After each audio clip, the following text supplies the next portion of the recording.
Isso acontece porque quando colocamos sal na água, a densidade da água aumenta. Salve galera, tudo bem? Professora Paula aqui.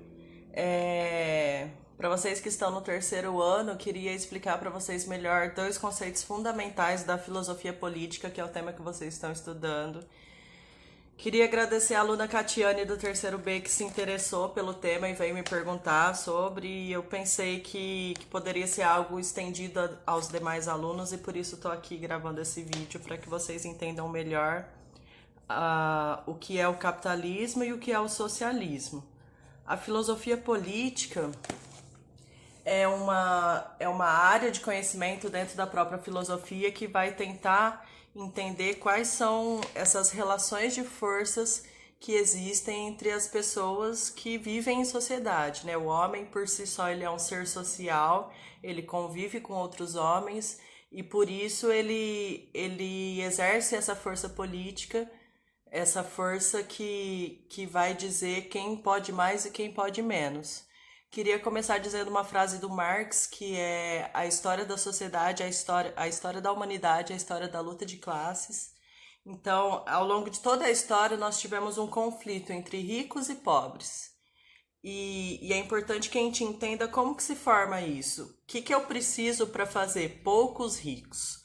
Eu preciso de uma massa de pobres que vão produzir a riqueza que será concentrada na mão dessa classe. Por isso, o capitalismo ele é dividido em duas classes. A classe dominante e a classe dominada.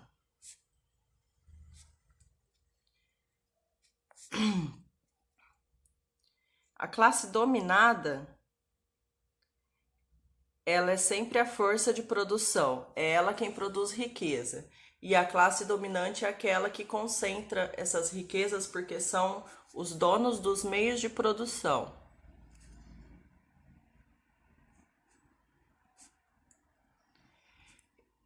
Quando a gente fala em donos do meio de produção, quem que a gente entende que sejam essas pessoas? São aquelas pessoas que possuem o recurso, a ferramenta para que os trabalhadores produzam, né? Produzam a mercadoria, o produto final, que depois será vendido e revertido em lucro para esses donos de meio de produção. Então, quando a gente fala em classe dominante, a gente está falando sobre essas pessoas que detêm os meios de produção, essas pessoas que são os donos dos bancos, por exemplo, são os donos das fábricas, das indústrias, do latifúndio, daquele montante de terra. Então, a classe dominada é sempre aqueles que exercem a sua força de trabalho. Porque uma vez não tendo nada, não tendo nenhum meio de produção, são esses que vão vender essa força de trabalho em troco de um salário. E como que o capital fica dividido entre essas duas classes? O trabalhador produz e o dono do meio da produção vende e concentra um lucro, né, no seu... Ele acaba gerando um lucro através de um conceito que se chama mais-valia.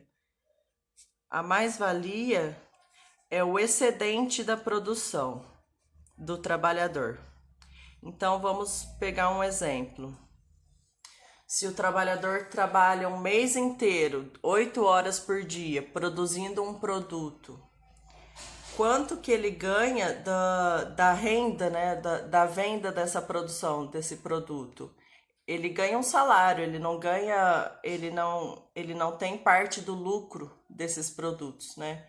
Que é a junção do meio de produção, a matéria-prima e a força de trabalho do trabalhador. Então, se a gente pensar, por exemplo, numa montadora de carros, é uma indústria ali que vai montar um carro, ela recebe essa matéria-prima de vários países porque ela vai buscar produzir onde a mão de obra é mais barata, onde vai pagar um valor menor.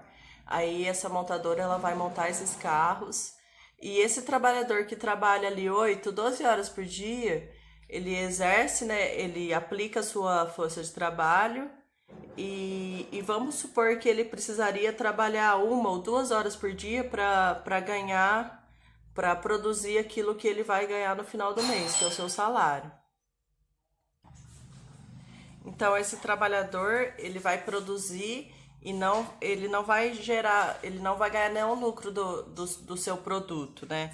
E ao final do mês ele não vai conseguir nem consumir o produto que ele próprio consumiu, que ele próprio produziu. Então a mais-valia é o excedente de produção do capitalista, é o lucro do capitalista. Então a gente tem uma sociedade de classes no capitalismo muito desigual. A gente tem uma classe dominante muito pequena e uma massa de classe dominada, quem produz a riqueza para essa classe dominante. E como se mantém essa estrutura? O trabalhador, ele não tem consciência de classe, ele não tem consciência de que ele é explorado no seu trabalho. Até porque ele depende desse salário para sobreviver, né? Mas o que mantém a estrutura funcionando, essa ideologia de classe, é aquilo que faz esse trabalhador acreditar que ele não é explorado, que o capitalista não está gerando lucro no excedente da sua produção e acaba criando uma ilusão onde não existe essa luta de classe que o próprio Marx denuncia, né? Então, é muito fácil que o trabalhador não defenda a sua própria classe, né? Por exemplo, quando a gente tem um governo de trabalhadores, a classe dominante ela dá conta de fazer o próprio trabalhador compreender que foi um governo ruim para eles, embora sua vida tenha melhorado, por exemplo. Então, ele não consegue enxergar isso dentro do próprio sistema capitalista, que é um sistema econômico, social e político, né? E, gente, tô explicando de maneira bem geral aqui para que depois vocês possam buscar certinho a definição desses conceitos, né? Para que a gente entenda basicamente como funciona a nossa sociedade. Então, dentro do capitalismo, uma massa de proletários, que são esses que não têm os meios de produção, têm apenas a sua força de trabalho para vender e trocam isso no valor de um salário, e a classe dominante, a pequena minoria que concentra em si todo o lucro gerado da produção desses trabalhadores. E como funcionaria então o socialismo? O socialismo é um sistema econômico, social, político, né? Muito diferente do sistema capitalista, porque no socialismo a gente tem a dissolução das classes. Não vai haver mais pobres e ricos. Todos aqueles que produzem a eles pertencem, né? Então, o trabalhador produz, ele tem a condição de obter, de consumir esse produto. Então, no socialismo nós temos um Estado muito forte e ele só acontece quando o proletariado, quando essa massa trabalhadora entende e tem consciência da sua classe e que pode tomar o poder, uma vez sendo maioria. Se a maioria tivesse consciência da dominação do qual é exercida e da exploração do seu próprio trabalho, não seria difícil que essas pessoas se revoltassem e tomassem o poder, né? Então, o socialismo ele vai ser um Estado forte, um Estado que garanta a todos a mesma condição. Então, não vai haver propriedade privada. O principal do socialismo é isso, a dissolução da propriedade privada.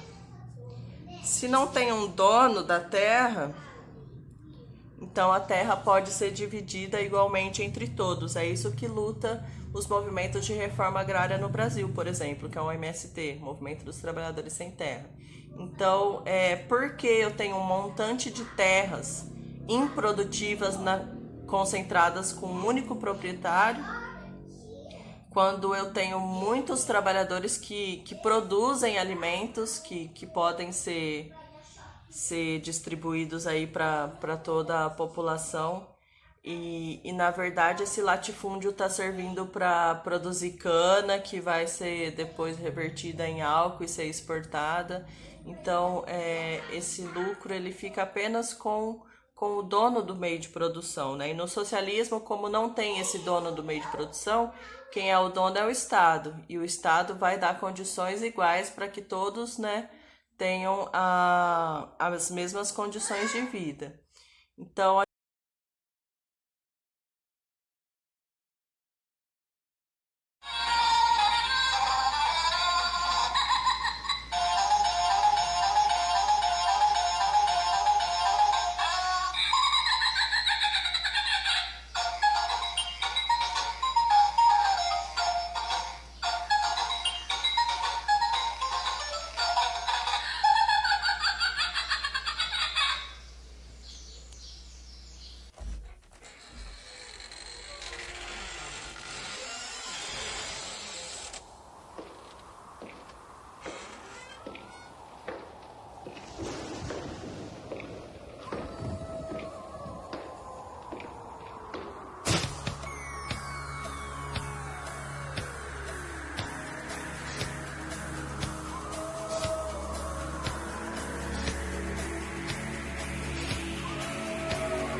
A body has been discovered!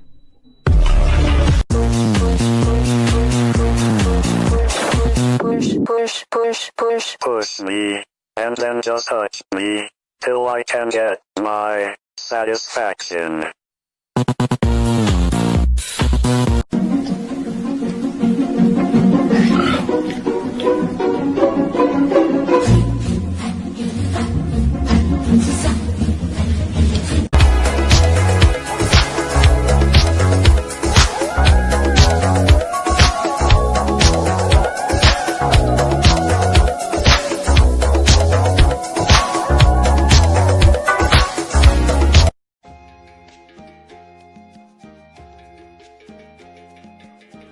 A consciência negra é uma essência, é a percepção pelo negro da necessidade de reunir-se com seus irmãos em torno da causa de sua opressão. Não lutamos por integração ou por separação, lutamos para sermos reconhecidos como seres humanos. Eu era uma pessoa com dignidade e respeito próprio, e não deveria me considerar pior que qualquer outra pessoa só por ser negra.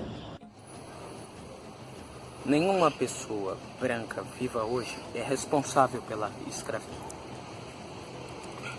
Mas todos os brancos vivos hoje colhem os benefícios dela. Assim como todos os negros que vivem hoje têm as cicatrizes dela.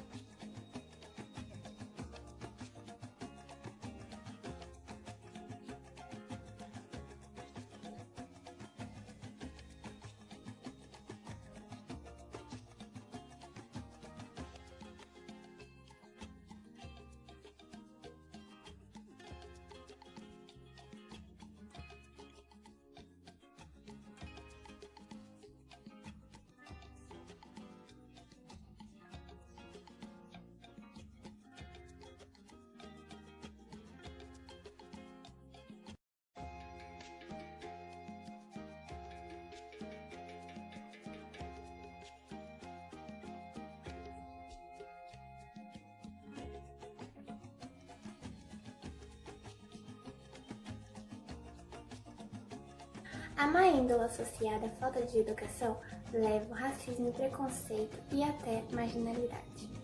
Eu tenho um sonho, em que meus 4 pequenos filhos um dia viverão em uma nação onde não serão julgados pela cor de pele, mas pelo conteúdo de seu caráter. O racismo é a prova de quanto a gente ainda é primitivo. Diga não ao racismo. Pra mim é imponência, porque cabelo de negro não é só resistente, é resistência.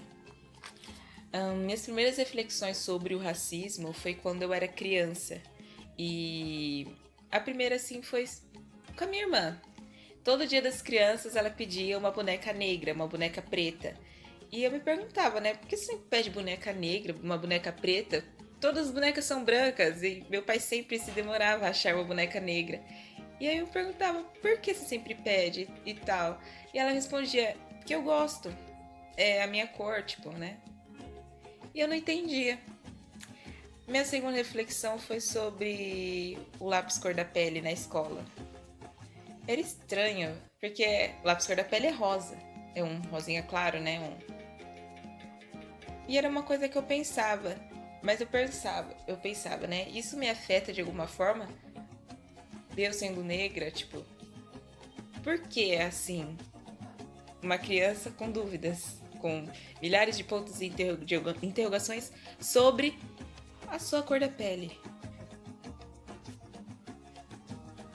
Eu olhava um lápis rosa, que era chamado de cor da pele. Via as revistas, jornais, as TVs, séries, filmes, e via rostos brancos. Eu me perguntava, cadê os negros daí? Bom, entramos no ramo de representatividade. Bom, os negros precisam estar presentes. Precisamos estar presentes, precisamos influenciar gerações futuras de forma positiva e falar, você também pode estar em cima, você também pode chegar lá em cima. Você pode. Mas precisamos vencer os preconceitos, vencer o racismo porque ele existe. Mas essa luta não é minha, não é só minha, não é só dos negros, é sua também. Precisamos resistir, precisamos empoderar nossa cor, mostrar nosso cabelo natural, nosso cabelo. E numa sociedade racista, não basta não ser racista, é necessário ser antirracista. Elevador é quase um templo, exemplo pra minar teu sono. Sai desse compromisso, não vai no desserviço. Se o social tem dono, não vai. Quem cede a vez não quer vitória. Somos herança da memória.